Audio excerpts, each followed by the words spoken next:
Hey, what's up? My name is James. This is episode 2 of the Eek Speak podcast. And just want to let you know, just a kind of a flow of the show, what we'll do is we're going to have a horror-related topic that we'll talk about at the top, and then halfway through, we'll take a short little break, and then we're going to go watch a scary movie right in that moment. And then as soon as it's over, we'll come back to the table, get on the mics, and just let you know our immediate feedback. This just gives you an opportunity as a listener that, you know, if you want to, you can stop the podcast, go watch the movie, and then come kind of just chat about it with us. You can listen to our thoughts and, you know, see what we thought about it. Thumbs up, thumbs down, what sucked, what was awesome, that kind of thing. So today we're going to be talking about our favorite horror movies that are currently streaming on Netflix. Obviously, that is time sensitive. This is January of 2019, but hopefully you're listening to it right around this time, and all these are still available because Netflix has so many good movies up right now. Horror is just banging on Netflix at the moment, so make sure that you tune into some of those. All right, we're gonna get to it. I need to cut these intros shorter. Here we go.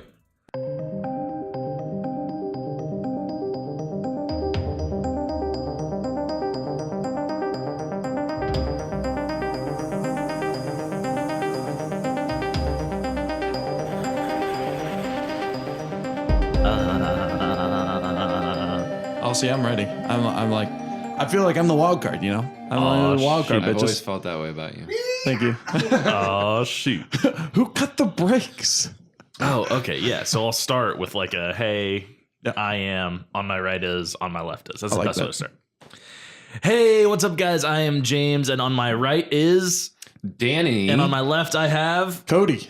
And this is the Eek Speak podcast. We're just here to talk about some scary movies with y'all. So actually, guys, this week, the first thing that I want to talk about, I wanted to break down our favorite horror movies that are currently available on Netflix. What is today's date? Because I know Netflix changes often. So if you're listening to this in 3 years, I apologize. They're probably not all still on there. That's totally true. Today's date is Monday. It's January 14th. I said today's date is Monday, and that sounded really dumb. No. I appreciated it. So it's January 14th, 2019. And so and actually, I feel like, I don't know if it happened like right at the beginning of January. I think they change right around the beginning of the months usually, but like there is so much good horror on Netflix right now. Completely agree. Like movies that weren't on there 3 or 4 months ago that are really freaking good that just came out within the last year or so, and they're all on there now. Like there's a lot of good stuff. This is a really hard to narrow down. It was hard. Actually, one of the challenges that I faced was there were some that were on there that were like brand new a few years ago that then have come back. Mm-hmm. And so like I had to look through the list and I was like, oh, well, you know, I was just looking at it around Halloween or, you know, early November, looking for a bunch of great horror movies to watch around Halloween. And there were several that were not on there that are now back. Mm-hmm. And I was like, so narrowing down my list was like, I think I started with, I'd started my option list with like 16 and I got it down to a solid 9 before I really started feeling like I was putting parameters on my top 5. Yeah. So I'm going to try to do my best. I will just tell this about myself. If you didn't figure out last week, I have strong opinions. So I'm going to do my best to not argue your list. I might just argue points of why I didn't maybe like the movie. It's our telling. Yeah. Cool. Well, yeah, let's get rolling. So how we're going to do this one is we'll start with everyone's number 5. And Cody, I'll go ahead and have you lead us off. Beautiful. So my number 5 was Creep. It is I put this one on my list really in spirit of the unknown. So last week I got to talk about just how I really, really appreciate parts in movies that just sneak up on you. There is no like anticipation building. There is no soundtrack to lead into those moments, and it just kind of blindsides you. was not what I expected at all. The character is super endearing for as dark as he is. Yeah. Literally every scene, you do not know what to expect. Right. And I would be surprised if that doesn't fall somewhere else on somebody else's list. Yeah, I totally agree. Creep was not my number 5, but it is on my list. Some kind of notes that I wrote down. It was super fun. Also, Mark Duplass just did an amazing job. Obviously, he's more known for comedy acting and stuff, and this kind of straddles the line of being a comedy horror, but it definitely is still more on the horror side. Even though there's times you're gonna laugh. He did an amazing job, and honestly, the other actor, I didn't write down his name. I believe he's also the director of the movie, did a good job too, for a guy who maybe doesn't normally get in front of a camera. I mean, this whole movie has 3 characters in it, and one of them is just a voice on the phone. Yeah. Like, and so whenever you can do a movie like that and it's that captivating, like, damn good job. Like, it was awesome.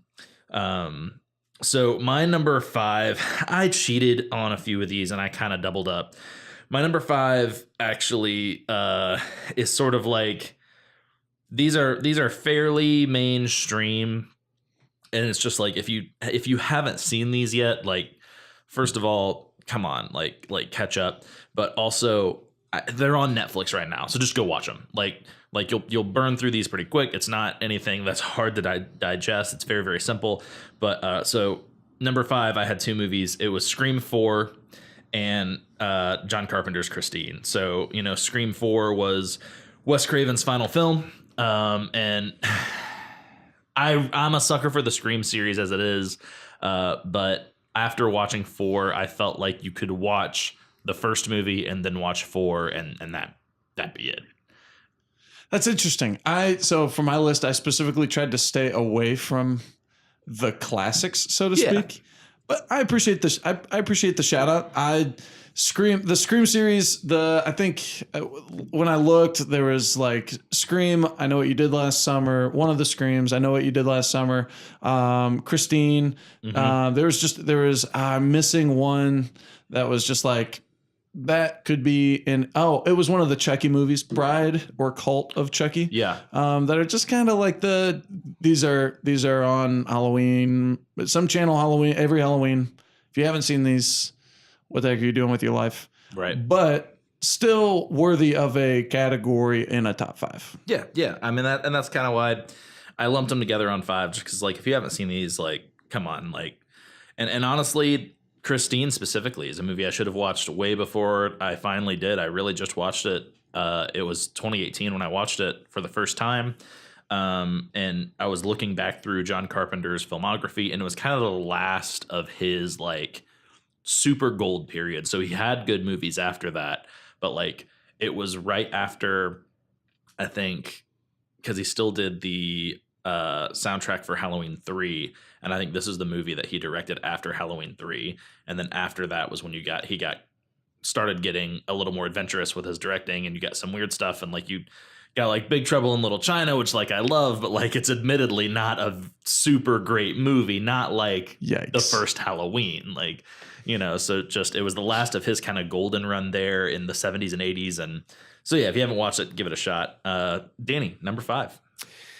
My number 5, I am chalking up to As Above, So Below, which I know was a big hit with Mr. LeMay. I think this one really got to me, just having known the history of the whole Paris catacombs. And Danny's just been there. Now that He was in 'em. been there, just the simple creepiness of what it is and how they kind of warp that into its own scary realm of basically climbing your own way into hell. It was just, I think, super entertaining. Yeah. And then they threw in all the pieces of, alchemy and all that historical stuff and tied it all in. And it was just a fun little underground adventure with that constant impending of I'm crawling deeper and deeper to find my way out. And somehow I hope this works out. And no spoilers, but they end up either above or below. It is literally one of my. So this was an honorable mention for me. Yeah. I loved this movie for two reasons. The first is there's a scene in this movie that if you are not someone who is typically claustrophobic, you will feel it in this scene. Yep. It made me squirm. It lasted longer than I felt comfortable. Yep. It was an awesome shot. Yep. And the end is it's kind of the classic brain teaser where you don't know, like, are they in their reality? Are they in an alternate reality? Sure. We're allowed to spoil. Yeah, Spoilers here. we'll say light spoilers. Limit the spoilers. Yeah, because we're telling people you should go watch these. So That's a good point. Sorry. I'll stop talking. yeah, I thought definitely makes sense for it to be on the list. Yeah, there are claustrophobic moments in that movie that are scarier than most slashers or monster flicks or whatever. It's pretty cool. All right, Cody, hit us up with your number 4. Cool. My number 4 is a movie called Raw. It is I believe it is a French film. I believe that is correct. So it is a subtitles movie. So that was another category that I definitely wanted to include. We do. I wouldn't say a lot, but we do a considerable amount of subtitle movies, some foreign films. Yeah. They are typically just a little different. It's typically a viewing experience that's different than the American horror. And the thing that really drew me to Raw was it was just another. It had just a lot of squeamish moments in the film. It was I think this is even in the description of the movie. There is a sense of cannibalism to this. To this, I think she's in a school, if I remember right. And so, just really the unpackaging of that element is extreme at times. There were scenes that I will never forget in this movie, and I honestly, there are parts of the movie that are relatively lackluster because it's a very, I would call, a slow burn of a film. For sure. But then there are all of a sudden these scenes that make you dry heave. Not in a hostile way, but in I can feel this, I am living this moment. Yeah. That is a movie I probably only didn't put on the list because I literally never want to see it again. And not because it's bad, because it is just kind of that type of movie. Oh, I think this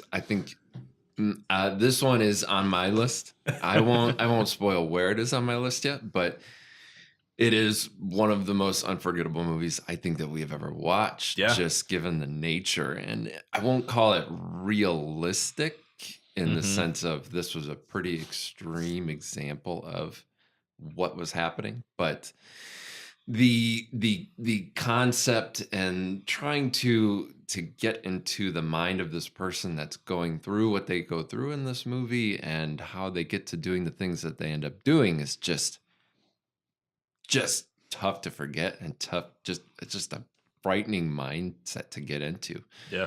And I just think as far as creepiness goes, this one is way up there. Yeah.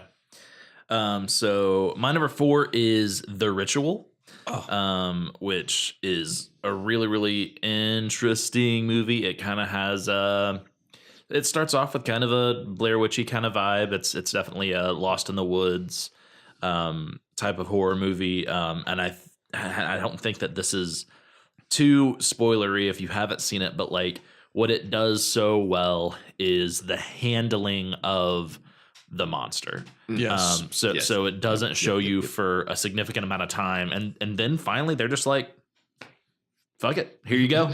you get to see it.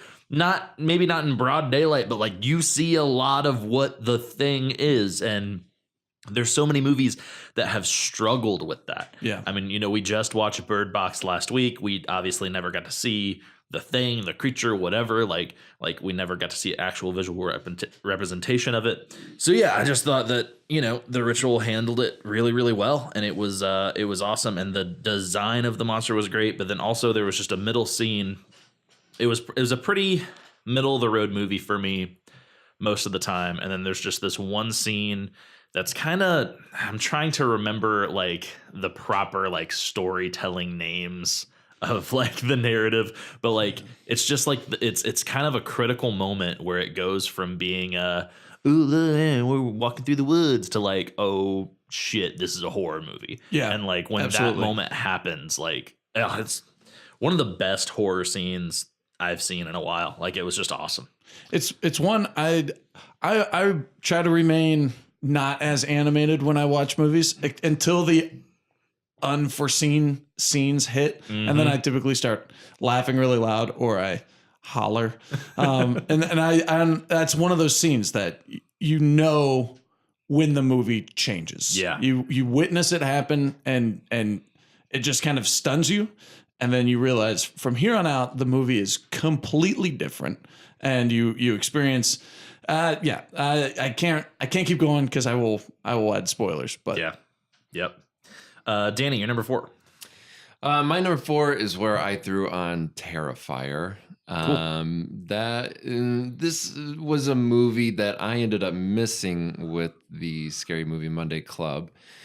And so I went back and watched it on my own, and it is one of the biggest regrets I have in my life. It's just not the kind of movie that I wanted to, I found out, watch by myself. There's scenes of it that make me just keep looking over my shoulder and hope nobody walks in on me watching this movie. And then there's scenes of it that just make me really uncomfortable.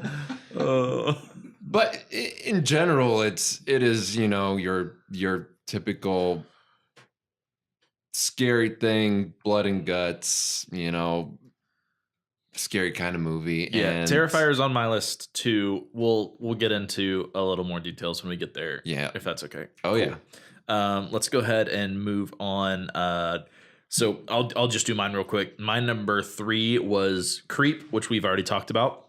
And then also I cheated again and put 2 of them on number 3. It was Creep and Creep 2, because actually both of them are available on Netflix right now. So if you want to just have a bitchin' double feature, like a little creep fest, a little creep fest, like just watch them back to back, like they're freaking great. So go ahead, Cody. Yeah, for my number 3 actually was The Ritual. So we talked about that, and so just to kind of to tag on a few, one of my honorable mentions was Terrifier, because it has those scenes again that are just so terrifying. So yeah, for me 3, The Ritual. Cool. Danny, what was your 3? My 3 is The Ritual. The Ritual, and for very much the same reasons that you put out. Great monster scenes. They actually give it to you without just throwing it in your face. And also some of the best fake injury acting I've ever seen ever. Remember that scene? Yeah. Steps down like a 6-inch rock and he bends his knee over backwards. Oh, I can't walk anymore. Guys, got to carry me through the whole dang forest. Kind of forgot about that aspect of it. Brilliant. I forgot about that guy completely. Yeah. If and when you watch this movie, you're gonna hate this guy. He's just a dick. You're gonna hate him. One of the things actually I meant to say about The Ritual that I really appreciated was the fact that they actually use a monster that is like it's in some kind of mythos folklore that like sent me down a pretty dark YouTube search, you know, one of those like wormholes of like, what is this thing? Yeah. And so it's actually, you know, it's kind of like, you know, the darker version of the chupacabra as far as just like kind of the maybe the real, but also the very unknown. And so I like that not only was it original, but it's actually something that does live in someone's semi-reality somewhere. Well, and you and I are kind of a sucker for like cryptids anyway. Oh, So I mean, please. I'll be up all night. Cool. So we'll hit number 2. My number 2. This movie was my 2016 movie of the year. I'm gonna lead up to this one because I feel like it deserves it. It had a practical effects budget of $82,000, which was all crowdfunded. It has Lovecraftian elements. It has John Carpenter-y elements. It has George A. Romero survivalist-y kind of we're all stuck in this small space together elements. It has cult elements. It's just everything that I think makes a horror movie great. And that was The Void. The Void. I will jump on this gravy train. I loved The Void. We're going to skip my number 2 and jump straight to my number 1, which was The Void. And this is one of those classic movie viewing experiences that I talked about last week, where like sometimes like when you watch something again, I've watched this movie now, I think 4 times. Yeah. And every time it takes me back to the first time I saw it. There was absolutely nothing expected about this movie. It felt like maybe 3 movies in one, but not in a bad way. And it just kind of you kept taking slight left turns until you realized that not only were you turned around, but you were turned around and upside down and kind of inside out. Like it is such a ridiculous movie, but not in a ridiculous way. I loved it. It is a must see. Danny, was The Void on your list? I did not make my list. Okay. I would call it an honorable mention. I did really enjoy The Void. It had just a lot of different pieces that they just kept putting in together, and it was never too much.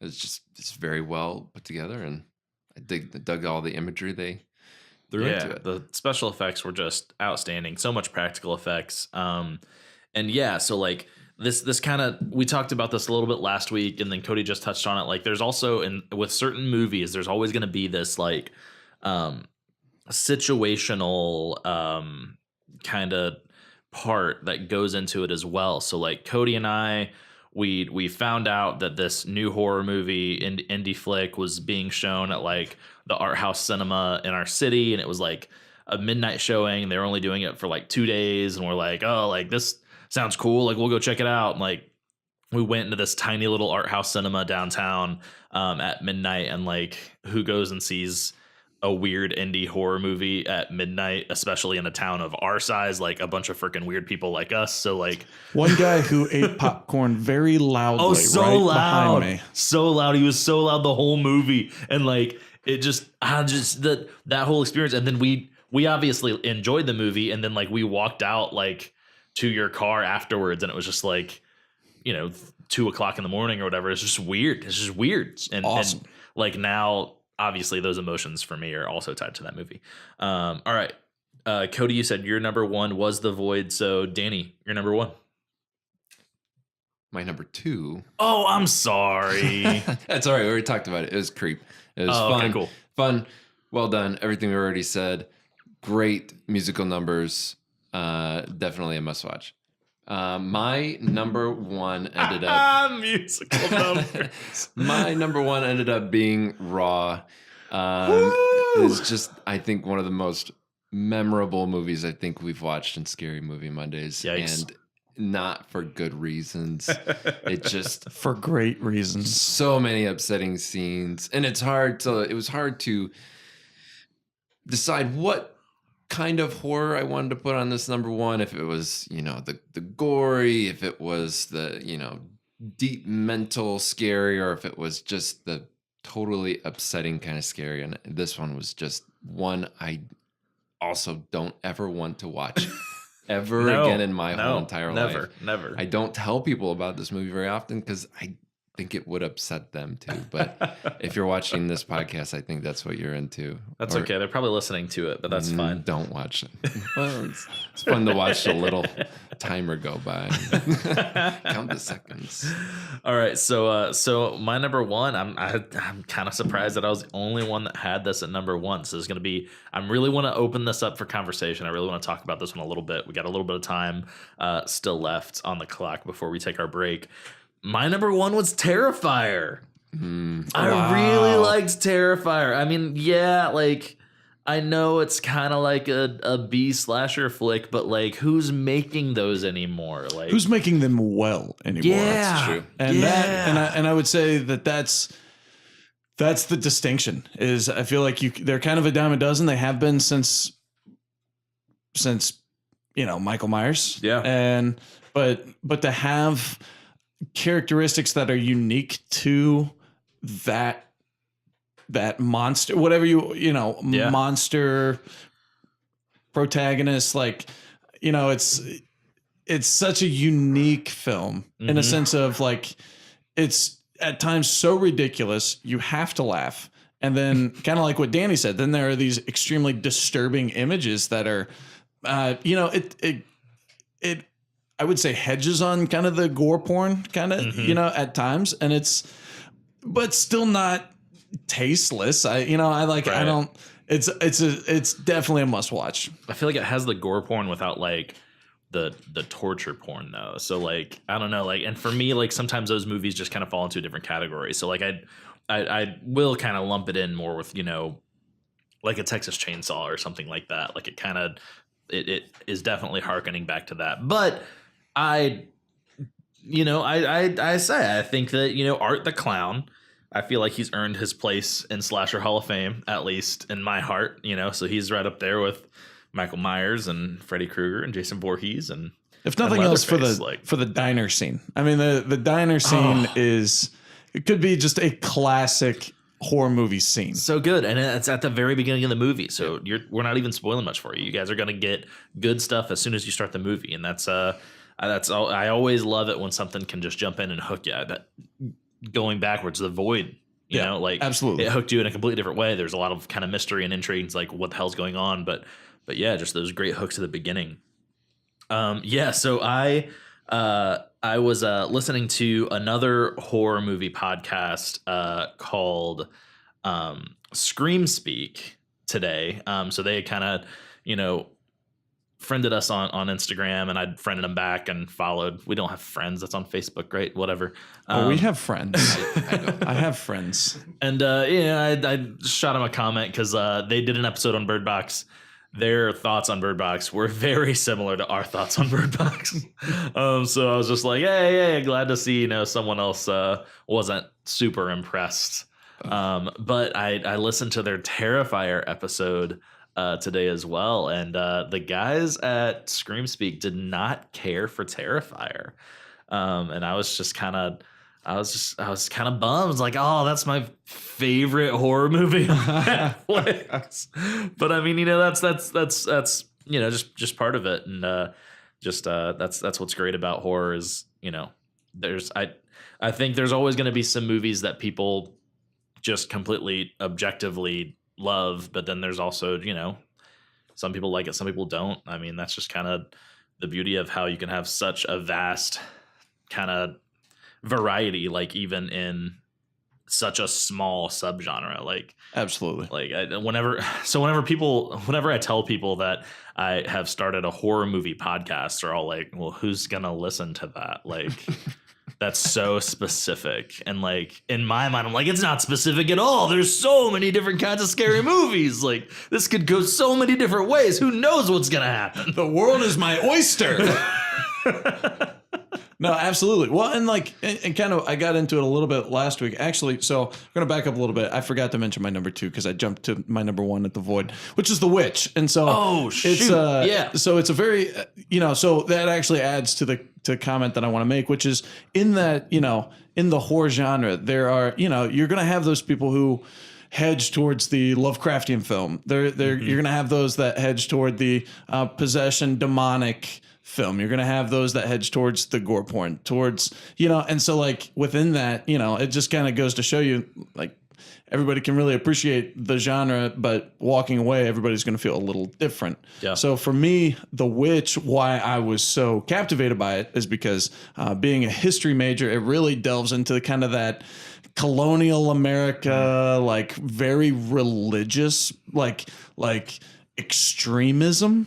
And puritanical. And it it really takes something that many of us can relate to some degree and just continues to warp it and kind of stretch it until, again, kind of like what I was saying with The Void, like you just realize you've taken so many left turns and it's really just this downward spiral of kind of the decay of their religious selves and their family unit. It is an extreme movie. Yeah. So this might deviate from the topic of strictly horror movies for a second, but just talking about how they, relate to the world that we live in, and just you talking about from a historical perspective. Like, I recently had heard on another podcast just about how, like, when you really think about it, like all the people who would have come over on a ship like the Mayflower, like these early settlers, European settlers of the Americas, like are just like they're most likely from what we know about history, the most extreme. They are the French. Absolutely. Like absolutely. Like, I mean, when we talk about America and we talk about how it's, predominantly, white country at this point and European influence, is like, it wasn't like the normal people that came over here. No. It was like the psychos, like it was like the most extreme form of religious zealots that decided to move here. And so, like, thinking about that context and then a movie like The Witch, it's like, oh man, these people are fucked. Like, but what I thought was so captivating about The Witch, it's it can also feel like a slow burn at times, and there's sort of moments of like what's real and what's not, but it's just The Witch shows you images that made me uncomfortable because it was one of the only movies that I've ever done this where I felt like I was seeing something that I am not supposed to be seeing. And that hasn't happened to me for a very, since you're like watching horror movies in your room and like you don't want your parents to find out. Like that's, you have the volume on too. Like, please don't walk in. Oh my God. Any PlayStation 2 kids out there, remember when you turn on the PlayStation 2, it would make this really loud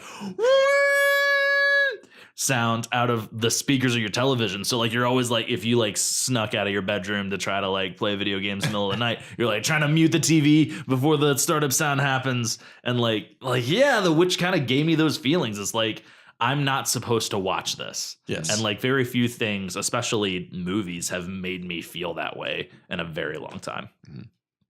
Mm-hmm. Awesome. So there you guys have it. Those are our favorite horror movies that are currently available on Netflix. And again, this is happening in January of 2019. So as much as they change things, like who knows how long they'll be up, but that's what's available right now. And they're all really good movies. So today, before we hit the break, I'll tell you a little bit about the movie we're watching today. It did come out last year. It's one of the films that came out in 2018 that we did not watch. And it just wasn't really available for VOD until a little too late, and it didn't necessarily catch our attention enough for us to, try to grab it. It is called Hellfest. And I sent the trailer out to everybody today, but it's essentially just like a horror theme park, convention-y kind of thing where apparently people are gonna die. So it's another slasher, but it's also kind of set in this sort of like horror theme park, big party environment where like everything's kind of scary anyway. So then it's like what's real and what's not. It was directed by Gregory Plotkin, who also directed the last Paranormal Activity, The Ghost Dimension. Perfect. Did we watch that movie? Okay. I don't know. We watched a couple of them. They're all the same. I've seen Ghost Dimension, and I think that was just you and me on a Monday. No one else could come that night, and so we gave it a shot. That was the one where like the wall ended up being like a portal to the ghost world or something. Spoiler, it was really bad. Those movies became the Fast and Furious of the horror realm. There's Yes. way too many. I can't keep up, and I don't want to. Absolutely. Yeah, maybe. There was I was looking at it earlier and I kind of already forgot. This guy also has editing credits on some movies that we liked, but I don't remember what they were. And he also has editing credits for all of the Paranormal Activities. He just only directed the last one. So been in the industry, been in the horror genre for a while. Giving us a shot at a theme parky slasher flick. We're gonna give it a shot, see what it's like. So to Hellfest. To Hellfest.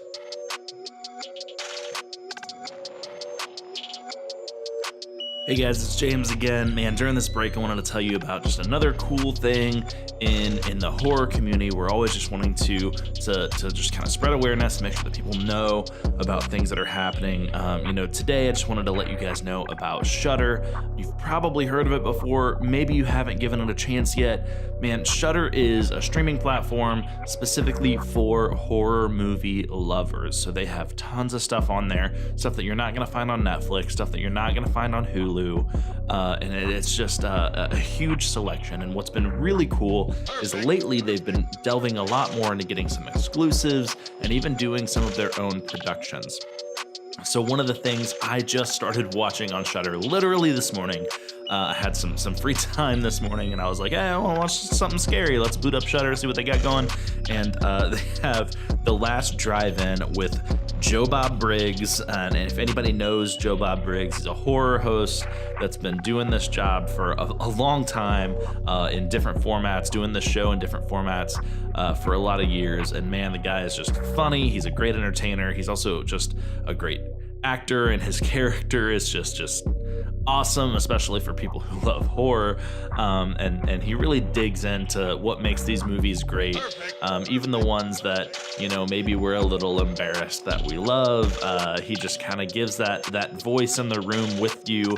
And man, it's just like, shows like his Monster Vision show back in the day, where and then the what would be the commercial breaks, but it's not commercial because it's on Shudder, and Shudder doesn't have commercials. So they'll play a movie, and then 2 or 3 times in the middle of the movie they'll kind of fade it out and take a little break, and Joe Bob's there at his little trailer home to give us some insight into what's going on with these characters. Today I watched just the very first episode of the new relaunch, The Last Drive-In with Joe Bob Briggs. It was the movie Tourist Trap, which I'd never seen before. I've been meaning to get around to see it, and I thought, what better way to watch it than on Shudder with Joe Bob right by my side. And man, it was an incredible experience. I loved it. Just kind of breaks up some of those, even some of those older movies that can kind of be a little harder to get through sometimes, man. It's always better to kind of have somebody with you. And, unfortunately we all can't always have, an awesome, cool friend who's watching horror movies and is really funny and can be with us at all times every day. But man, in this moment I kind of could. It was awesome to get to watch this movie with Joe Bob and hear about all the research that he'd done on the movie and the cast and the way it was made and all that. It's really, really cool. So that's on Shudder. It's exclusive to Shudder. They've added a bunch of other Joe Bob stuff since then.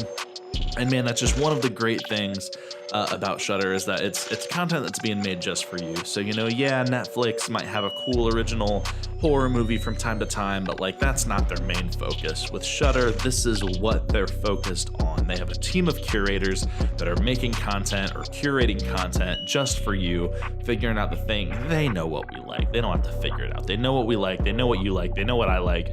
They're making great Shudder content, great horror content. So, man, check out Shudder.com. And again, this is for free. We're not sponsored. We are completely just self-sustaining at this point, man. I'm recording this literally at my dining room table. And yes, and no sponsorships. We don't have a discount code. I'm sure you can find one if you look for it. But man, give Shudder a shot. not. And if you don't like it after a month or so, you can cancel. It's not a big deal. This is not your thing anymore. Maybe you only want to pay for it around, October and like Halloween, so you can kind of broaden your spectrum of what horror movies are available to you. You can totally do that and then cancel later. Like, who cares? Like, the power is in your hands, and I can tell you that because I'm not sponsored by anybody, so it doesn't really matter. So yeah, check out Shudder.com. It's a great service. All right, so we're gonna wrap up this break, and we're gonna get right back at you with our thoughts on Hellfest.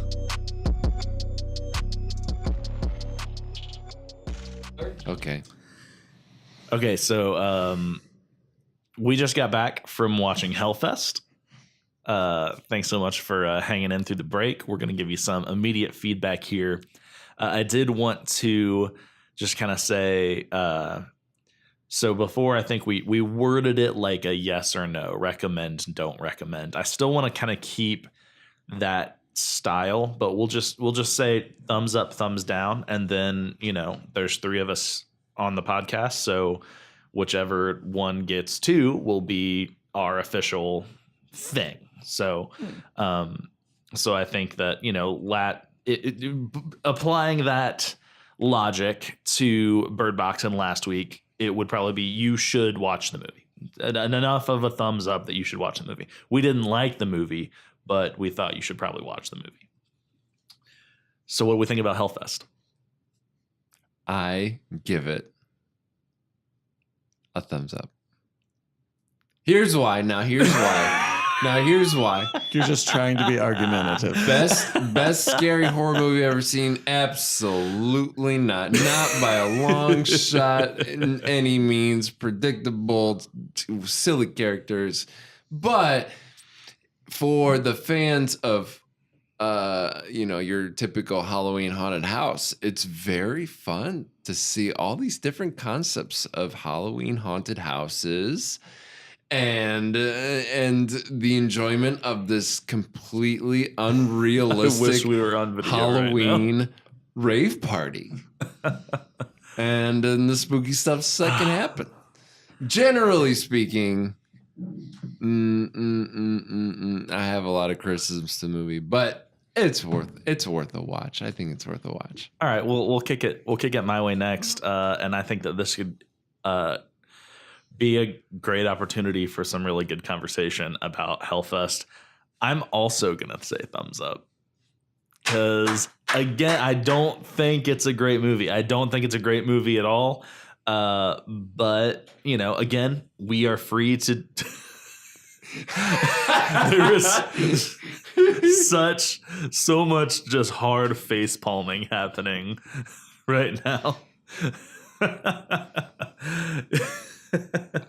Please continue. We're justify this movie. We're more than welcome to throw out spoilers right now, and I think that the couple kills that happened early on were interesting enough. I mean, yes, I was making fun of them the whole time that they were happening, but I still kind of liked it. So the first kill with boyfriend getting Looney Tune malleted. That was great. And then the bell ringing like on the strength test thing. I don't even know. What are those things called? I don't even know what they're called. But like it was really dumb and it was really cheesy, but that doesn't mean I didn't like it. And I feel the same way about the next guy that got killed with a syringe just jammed into his eye socket. See, that's where it started to fall apart, though. It's like you had this fun, that's big, where it started silly to fall apart. wood hammer mallet kill, and then you had this getting stabbed in the eye with a syringe kill. I mean, the showing the contact of the syringe, the needle with the eye was really intense and kind of gross or whatever. Yeah. But there was still comedic value in the fact that he shoved like the entire thing, including the plunger, like straight into his eye socket. That's true. Like that was hilarious. Yep. I do have a fear of needles, and so I guess that did touch a nerve. But then the next 2 kills after that were just Tweedledee and Tweedledum, just getting pow pow stab stab, you're dead. Well, we attempted. Yes, please continue to justify this. You guys are doing such a good job. He attempted to do a beheading. and the He did. guillotine He wasn't did. sharp enough, and she got away. That was the most realistic part of the movie, I think. Honestly, that's how a fake prop guillotine should work. If it cut her head off, I honestly would have been mad. Well, we also discussed, though, like all of these things that he's using to harm people in any real situation would have all been rubber and plastic. Like, why? Like, I get like wanting to be legitimately scary, but like, you're already running an operation with a ridiculous insurance risk. Why would there be any real blades on site whatsoever? Like, it just makes no sense. Nope. Even his first weapon felt like it made more sense. Like, it wasn't an axe or a guillotine. Yep. It was just the little snow cone shaver. I mean, still, you would think that they would have a safer way to do that. But like, okay, at least if there is a blade on site at this thing, it's going to be something that people are using for food, not that is just a prop sitting around and it's a real axe. Like, that makes no sense. Like, Sure. Keep going, please. You're doing my job for me. All right, Cody. So what do you think? Thumbs up or thumbs down? You know, I can't tell you how much you value your own time. If I sat through the 94 minutes of this movie, yeah, anybody should, I guess. That does not come with my recommendation. Everybody should go to the dentist. I hate the dentist. Like, there was very little. Are you saying watching Hellfest was as good as going to the dentist? I am ending with the same headache that I normally have after the dentist. No, I'm just kidding. There's very, speaking to just the movie, I'd rather watch 4 Scooby-Doo episodes, fill 2 hours, and leave. That was what this movie, there was literally a point in the movie where the man is wearing a mask and he takes the mask off and he's wearing another mask. It was. Those were some of the best episodes of Scooby-Doo. That double twist. By the way, a lot of us kind of share Hulu and Netflix accounts with each other, and I share my Hulu account, and Scooby-Doo keeps popping up, and I'm assuming it's Danny watching it, but I don't know. It's not even. It's not even. Cross my heart, open die. It's not even. Every time I watch anything animated, so like I watch Bob's Burgers, and then like after I'm caught up on episodes, it'll just play another episode. It always just goes to Scooby-Doo, and I'm like, who the hell is watching Scooby-Doo on my Hulu account? Makes a lot of sense. You guys have been sitting around watching a lot of Scooby-Doo recently, and you watch this movie, and you probably feel real unfulfilled because the mask never came off. Well, he's probably just trying to scare all the people out of that haunted house so that they could get the gold that was buried underneath of it, right? Yeah, probably. Right? Probably. I think there were things that didn't hold true to form. You think about, some of the mannerisms of this masked killer. Like, at some points he was very smart. At some points he was very dumb. At some parts he was very prepared. Some parts he wasn't. Like, they didn't have a true to form monster. Besides the fact that he just kept showing up well ahead of where he should have been. And there are times when, like, you can argue, like, maybe Michael Myers does that or someone like that figure. But the picture of realism that they were trying to paint and the time to, even in the last shot. I mean, Danny, you were the one that said, how did he get from there to there in the time allotted? That last bit from the mannequin face room to the left option of your path to hell was a little bit ridiculous. I don't quite know how that worked and out. there are shots that are neat. There's a shot near the end where it's kind of a bunch of white mannequin faces. Very cool, but very predictable and nothing that we haven't seen with, like, the mirror maze and things. Like, okay, probably they're hiding under one of the, it's one of my favorite scenes in Home Alone when he hides in the freaking nativity scene. Like, I mean, like, we know that they're there. We know it. Like, we're not fooling anybody. Nobody's surprised by this. The guy with the axe isn't surprised by this. Like, he picked the wrong one, but there's 50 that he could have picked. Like, he did better than Harry and Marv. Like, I don't know. Like, it was not. There are so many other things that I would rather watch than this movie. It was cheesy enough. It was to like, I guess you could pass it off as like almost I Know What You Did Last Summer, but it didn't have the jump scares. Yeah. It didn't feel as well thought out. Like they were just, I would have to say, I wasted 94 minutes. You should waste 94 minutes, but I would say thumbs down. All right. Let me put it in this context real quick. So we just went through, and actually I'm probably going to be backpedaling on everything that I'm about to say, but that's the best way to present an argument, right?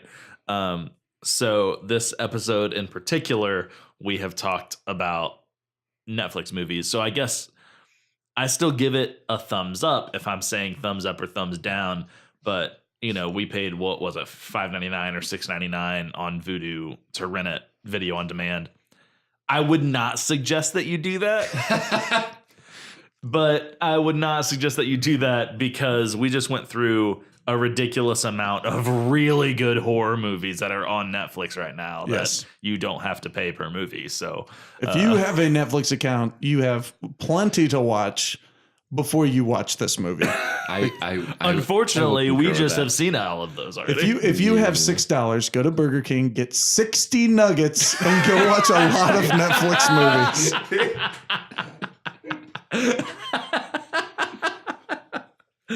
I concur. My thumb didn't go that high for this movie. I'd rather have 60 chicken nuggets. Yeah. Boom. Yep. That's how we measure. Yeah, maybe we should start rating on how many chicken nuggets is this worth? Nuggets it's worth. Specifically only Burger King chicken nuggets though, because they're way cheaper. They're so cheap. This isn't Chick-fil-A. Shout out though, if Chick-fil-A wants to sponsor us, I would definitely take that. Yes, please. So I do have a couple just like trivia things that I found online, IMDb, whatever. So I read this and it got me really excited. So I didn't really try to pay a whole lot of attention to like the mask design in the trailer or anything like that. I was just like, whatever. But then I read this, that the killer's mask was designed by Alterian Inc., which also designed the masks for Happy Death Day and Scream. So obviously everyone knows Ghostface, the Scream killer mask it's iconic. I mean, if you grew up in the 90s, every kid wore it for Halloween. Like it's a huge staple. And obviously that's not just because of the design, that's also because of the movie that it's attached to. But like the design is great. It's scary. It accomplishes what it's trying to do. It's a great mask. The mask for Happy Death Day, well, maybe not as iconic as a Scream mask, I really liked it. It's the baby face. Mm-hmm. And so it kind of went in with the theme of it like being a birthday and like a baby, and you'd see that baby face splattered with blood with that little snaggletooth hanging out. Like that was really creepy. Like it worked really, really well. And so after I read this, I was waiting for the moment in the movie where the mask is revealed. Because, every one of these movies has like the moment where the mask is revealed, and like puts it on, camera pans around. It's like, that's it? Yeah, it was extremely disappointing. I actually, at one point, I thought, well, hey, like, how much you want to bet that that's like someone's face that he's carved off, which would give maybe a more interesting twist. Like maybe we see some more of that, but then it's like, well, isn't that already Texas Chainsaw Massacre? Right. Like, yeah, it was lackluster. That's kind of what I thought they were trying to do at the end of the movie, and I thought maybe I just didn't understand when he goes to put his mask away and you see his collection of other masks. Is there something more there that I'm supposed to understand from the variety of masks that he had? I think that's just from other I don't haunts think there was. other Halloween haunts, Right. and then he just cops a mask that a lot of the workers use at each of them. Right. That's And what it sounds like to me. I think it is that simple. I think Yeah. it's just that simple, and I don't think there's any more there. But if they had like tied it back to like Happy Death Day and he's got the baby mask there, I think that would have given the movie that much more. That would have been kind of cute, but you know, it's Cute. not everything can be sleepaway camp. Like, Cute is exactly what I want in my scary movie. Yeah. So another piece of trivia. Most of the decorations that were used to build the sets, the whole horror haunt thing happening, were directly borrowed from Six Flags Over Georgia, their Fright Fest decorations. That's kind of cool. It's real stuff. Also, many of the characters walking around Hellfest are from Netherworld Haunted House, which is in Georgia. Apparently, it's one of the top 10 haunted attractions in all the U.S. So, you know, I'm sure a lot of the actors and the stilt walkers and all that stuff were all people from an actual haunted house. So that's kind of cool. Then, as promotional material for the film, the production team designed a walkthrough haunted house experience to be visited by patrons of Six Flags in LA, St. Louis, and Chicago. It was open on select dates through September and October of 2018 when the movie came out. So kind of cool little, you know, promotional tie-ins. Not every movie gets to do that.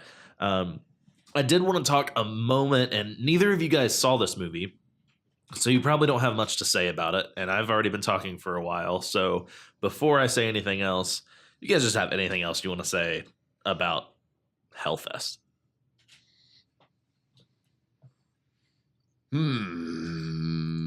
I think at the core of it, my mind kept going back to there's this crazy man running around with a knife. How long does it take to be discovered?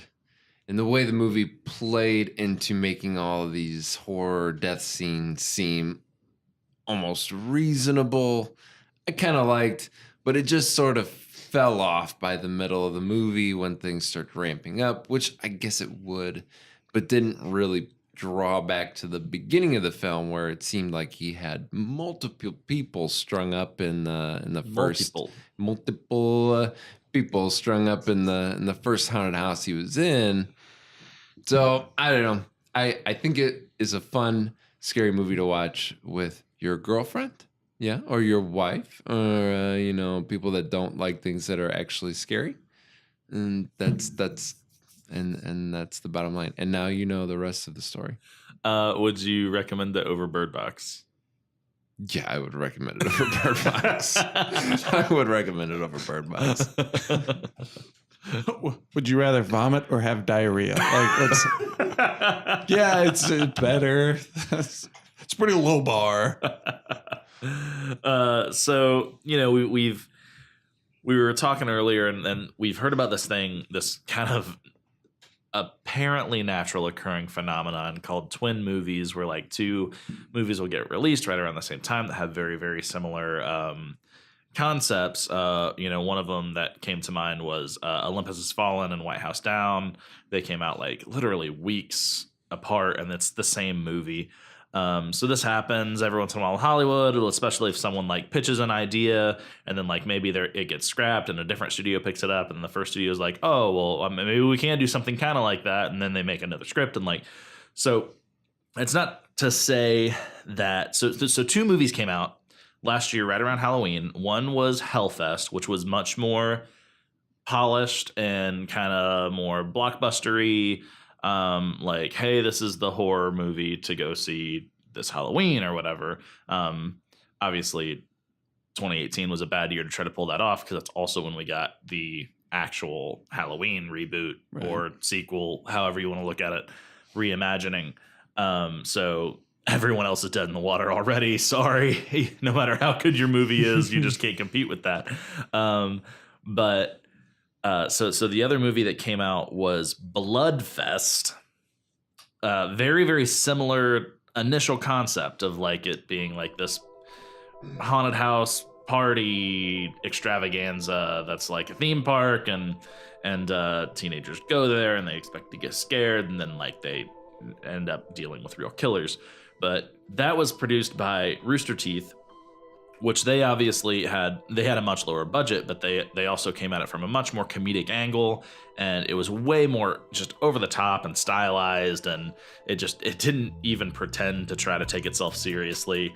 And I would honestly say it's the better movie. So if you do need to spend $6.99 or $5.99, whatever it was, if you need to spend 60 nuggets, I would suggest spending it on Bloodfest over Hellfest, but that's just my opinion. I had a lot of fun with Bloodfest. Just don't expect it to really be that scary. It's just gonna have all the tropes of horror that you love, but kind of just poking fun at them the whole time. So that's kind of my thoughts on the Battle of the Fests. Yeah. I didn't see the other one, but I would probably agree. I'm still just like really upset about this mask design thing, just because like they made it a point to like point it out in like the trivia that like, oh, it's the same, you know, company that designed the Scream mask and the Happy Death Day mask, and I'm like really pumped, and then it's like, oh, this just kind of looks like a half melted Michael Myers mask, but a little more human skin tone. That's all you guys got? Like, surely you could have came up with something better than that. I don't know.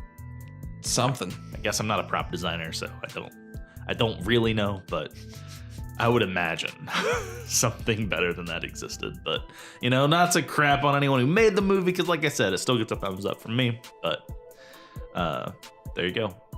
So we like to close out and give anyone who is not on mic a chance to chime in. This week we just had Josh, who was with us last week. So he, you know, comments from the couch. Josh, anything to say about Hellfest? It's bad. All right. Wasn't even worth getting up to the microphone for. It's not worth 5 nuggets. Oh man. 5 orders of nuggets or 5 nuggets? Because that's 50 cents. Individual. It's not worth 5 nuggets. All right, guys, there you have it. What's the cap on our nugget amount? Do we have a cap? Is it like 5 nuggets out of 100, or is it just 5 nuggets? Like, when does Burger King stop giving you nuggets? Like,